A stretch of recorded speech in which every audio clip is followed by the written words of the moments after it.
Broadcasting live from the True Crime Today studios to the world. This is Murder in the Morning with Tony Bruschi and Stacey Cole. From the Hit Killers Podcast, Murder in the Morning. The circus is coming to town. Lori Daybell now, for the first time ever in a courtroom, as her own attorney. It's already begun, and you can already, if you watch this or listen to it, we've had the audio up for you on the podcast, and yeah, it's everything you expected to be and more. She was in court on Friday the 10th, asserting her right to represent herself in Arizona as she faces charges for the murder of her fourth husband, Charles Vallow, and the attempted murder of her niece's ex-husband, Brandon Boudreaux. During the hearing in Phoenix, Daybell, already serving life sentences in Idaho for the murders of her two youngest children and her fifth husband's first wife, you know, like you do, stood firm in her decision to self-represent. She clarified to the court that she wishes to be addressed as Lori Daybell. Oh, excuse us. Oh, I'm sorry. Oh, shit. So she's still all down and dirty with Chad, even though they can't really communicate, using her fifth husband's, Chad Daybell's, last name, which is interesting because he pretty much threw her under the bus. And yet... Do you think they can't have conjugal visits with each other, can they? No, they can't. But they're married. That doesn't matter. But couldn't they have visits with outside people? I don't know if they have that privilege or not. Yeah, I don't either. I think that's granted after a certain amount of time if you're a certain prisoner. I don't know that that's always a thing in every type of lockup. I watch a lot of crime TV, so I thought it was. Here's That's where I get my stats. Chad is going to mail her a vial of his semen, and she's going to become impregnated with another child. Oh, see, that would not surprise me in the least. And that'll be named Damien, and he'll be the next president of the United States in about 30, 40 years from now. Possible. It's quite possible. Although let's hope maybe Lori's beyond her childbearing years for the sake of everyone. Come on, menopause. Let's go. Yeah. So, yeah, Chad Daybell, her fifth husband, who's also in prison, sentenced to death in Idaho for his role in the murders. Prosecutors are preparing for the first trial focusing on Charles Vallow's murder, with jury selection scheduled for March 31st. Mark your calendars.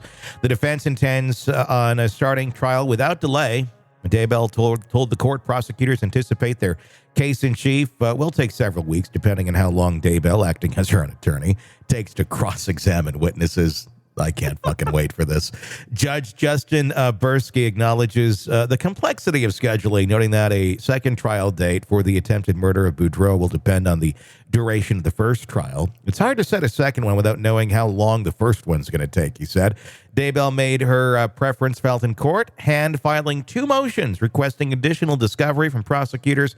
One motion sought documents related to her extradition from Idaho to Arizona.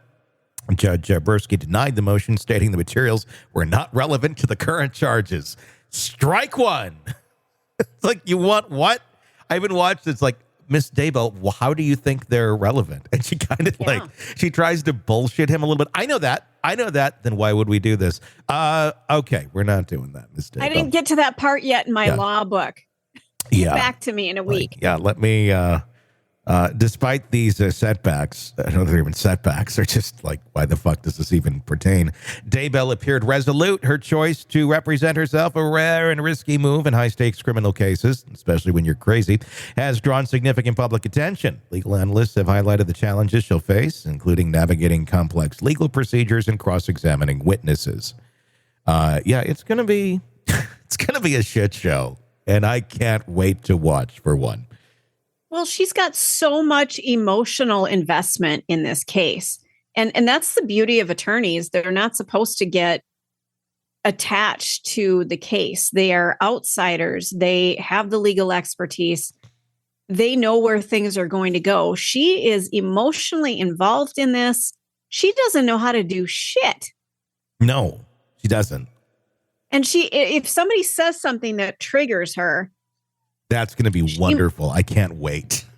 Oh yeah, it's just. I mean, they might as well do pay-per-view. Yeah. Make some money off this and give it to the victims' families.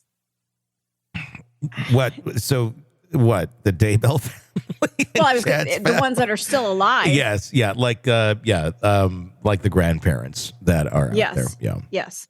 Kay and Larry. Yeah. Woodcock. I mean, if there's anybody left, Larry and Kay Woodcock. I mean, they've gone through hell on this. mm-hmm. No, there's nothing good that will come of any of this. I think. I mean, what is she watching? Like Boston Legal in her cell, thinking I can do this. Probably. Jesus. I would not be at all surprised. So there you go. We got that slight little preview of Lori Vallow being an attorney. Yeah, Tony, Yeah. It's Lori Daybell. Get it right. Oh, sorry. You're neck deep in a dark, twisted tale. And just as the tension peaks, bam, a commercial about some miracle diet pill breaks the spell. It's like finding a fly in your soup after the first bite. But here's the fix. True Crime Today Premium Plus on Apple Podcasts. You get to enjoy your crime stories without the junk. Ad-free episodes, extended interviews that go beyond the surface, and early access to all the gruesome details. It's like swapping out a can of cheap beer for a glass of fine whiskey. So search for True Crime Today Premium Plus on Apple Podcasts. Subscribe and keep the darkness flowing uninterrupted.